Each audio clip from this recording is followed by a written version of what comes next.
evening. I am Uyai Anyeken coming to you live from Uyo, the capital city of Akwa Ibom State, Nigeria. Today on Spotlight Africa, Ugandan lawmakers pass bill to criminalize homosexuality. Gambia apologizes as patient dies in stranded ferry. South Africa to consult Russia over Putin's arrest warrant. Ghana jails 5 members of a separatist group. Plus, aid convoy arrives in jihadist blockaded Burkinabe town. These stories are all just ahead on Spotlight Africa. Do stay with us.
Every day, we bring you up-to-date information on topical issues affecting the common Nigerian.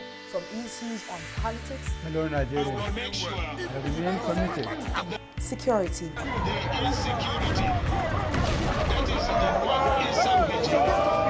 education, health, lifestyle, and so much more.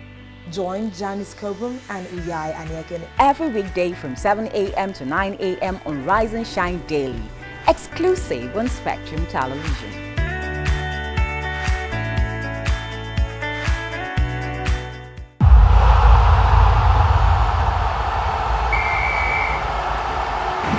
Messi! Oh my goodness! Oh my goodness! When it comes to football, the passion is unrivaled and the heat never stops. Be a part of the unending action on Battle of the Fans.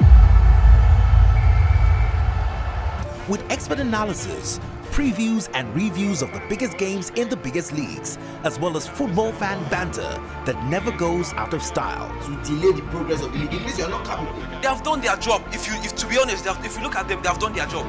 Join us Wednesdays 5 to 6:30 p.m. Saturdays 9 a.m. to 11:30 a.m. Only on Spectrum Television. It is Cristiano Ronaldo! What goal! What a finish! Battle of the Fans. Exclusive to Spectrum TV.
apologize for the breaking transmission. First, in today's Spotlight Africa, Uganda's lawmakers have approved the Anti-Homosexuality Bill 2023, making the practice illegal. Parliament's Communications Director Chris Obore confirmed this. According to Obore, the mover of the bill framed it well, focusing on the protection of family and children. Meanwhile, the bill, once signed by the president into law, will prohibit same-sex sexual relationships and the promotion of homosexuality, penalize homosexual practices, and provide compensation to victims of homosexuality. The bill, introduced by an opposition lawmaker and passed at its third reading, aims to protect the traditional family values, cherished culture, children and youth who are vulnerable to sexual abuse. In a related development, the White House has warned Uganda of possible economic repercussions if a new bill to crack down on homosexual activities become law. The bill proposes life sentences for people who identify as gay in Uganda. It also includes the death penalty in certain cases. It is awaiting a presidential assent before becoming law. The European Union has also expressed deep concern about the anti-homosexuality bill. In a statement, it said the criminalization of homosexuality is contrary to international human rights law. Meanwhile, Tunisia has dismissed concerns expressed by the European Union's foreign policy chief, Joseph Borrell, warning of a looming economic collapse in the country. Borrell said that a dangerous situation was developing in which new flows of migrants would head from the North African country to Southern Europe. Meanwhile, Tunisia's foreign ministry has described the comment as overblown. Elsewhere, Gambia authorities have said that a ferry which was stranded in the northern coastal region of Barra for 12 hours has been disentangled from a fishing net. The vessel Kunta Kite got stuck on Sunday with passengers and vehicles, sparking public outrage. Reports say a patient in an ambulance on the ferry died during the long ordeal. Meanwhile, the Gambia Ferry Service Company GFSC General Manager Lamin Jarawa said the ferry's captain had removed the fishing net from the vessel's rudder propellers and attempted to return to the capital, Banjul, but was hindered by a low tide. In another development, Tanzanian Health Ministry says a mysterious disease that killed 5 people has been identified as Marburg hemorrhagic fever. According to the ministry, the virus causes high fever, often accompanied by bleeding and organ failure. It is part of a group of viruses that includes Ebola.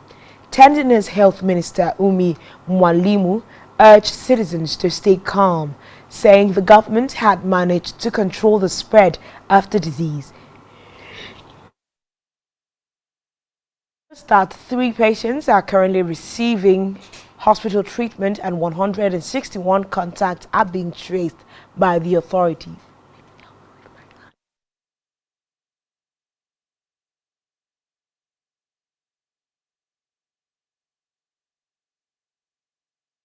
Guinea has confirmed 8 more cases of the Marburg virus disease, bringing the total to 9 since February when it was first declared. The World Health Organization (WHO) said the cases of the viral hemorrhagic fever were confirmed following laboratory analysis of additional samples. It noted that there were 20 probable cases and deaths. The new cases were reported from areas bordering Cameroon and Gabon. The cases are from areas that are 50 kilometers apart, with the WHO suggesting a wider transmission of the virus. It said it was working with national authorities to step up emergency response measures. It comes days after Tanzania, on the other side of the continent, confirmed 8 cases of the viral disease, including 5 deaths. Marburg is transmitted to people from fruit bats and spreads among humans through direct contact with the bodily fluids of infected people, surfaces, and materials. Meanwhile, Kenya and Uganda have increased surveillance on their borders with Tanzania after the Marburg virus killed 5 people in the neighboring country. High fever is a common symptom of the deadly Ebola-like virus, often followed by bleeding and organ failure. Uganda has ordered immediate screening and testing at its southern border. Health teams have also been put on high alert at border crossings in the districts of Koitera and Isigiro. Meanwhile, Kenya's Health Director General Patrick Amoth has advised members of the public to report any unusual increase in people who have a high fever and recently traveled to Tanzania. Elsewhere, Ethiopia's parliament has voted to remove the Tigray People's Liberation Front (TPLF) from the country's terror blacklist, 4 months after the group signed a peace deal to end a brutal war against the government. The truce, signed in November in South Africa's capital, Pretoria, ended a 2-year conflict that led to thousands of deaths and warnings of a famine. Delisting TPLF as a terrorist organization was among the highlights of the agreement, which also included a disarmament plan and the restoration of crucial services in the northern Tigray region. Meanwhile, the Oromo Liberation Army, an armed group which announced the military alliance with the TPLF during the conflict, still remains on the terror list. Prime Minister Abiy Ahmed has previously committed to implementing the peace agreement.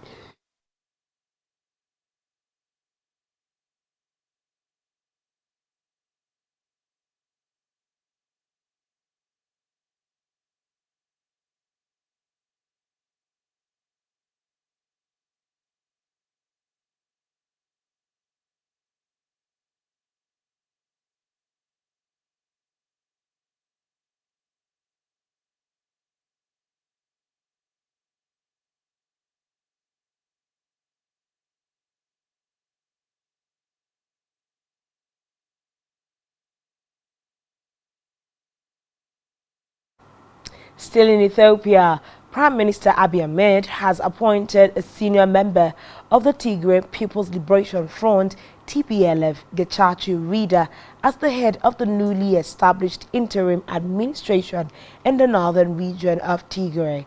The TPLF, which fought a 2-year civil war against the federal government, nominated Getachew last week. Tens of thousands of people died in the fighting, and the conflict sparked a huge humanitarian crisis. All sides have been accused of committing war crimes by the U.S. administration. The move is part of an implementation of the peace agreement the TPLF and the federal government had signed in South Africa. According to reports, the interim regional administration will be in position until regional elections are held under the supervision of the Electoral Commission. The date is yet to be set. In a separate development, at least 10 fishermen drowned when a Moroccan fishing trawler sank off the coast of the disputed Western Sahara. According to authorities, 5 sailors were rescued while 2 crew members were still missing.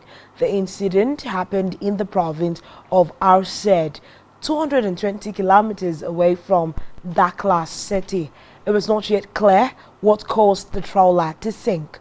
Western Sahara, which is disputed between Morocco and the Algeria-backed Polisario movement, has a long coastline and access to rich fish waters.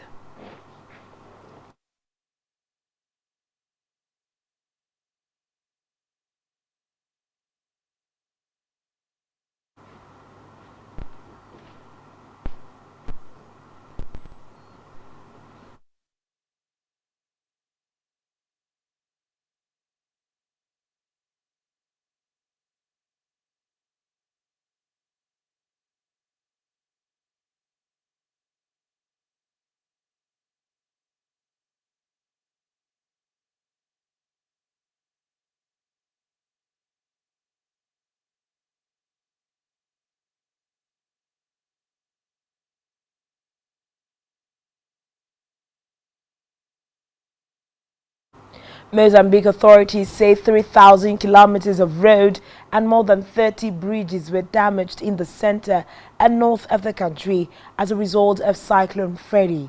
Hundreds of people have been killed in Malawi, Madagascar and Mozambique, and thousands of homes destroyed as a result of the deadly cyclone. Meanwhile, Freddy was one of the longest-lived storms ever recorded in the southern hemisphere, if not the whole world. Meanwhile, Algerian media say the authorities have dismantled a network involved in smuggling migrants from Syria to Europe. 15 suspects have reportedly been arrested, 9 of them Syrians and 6 Algerians.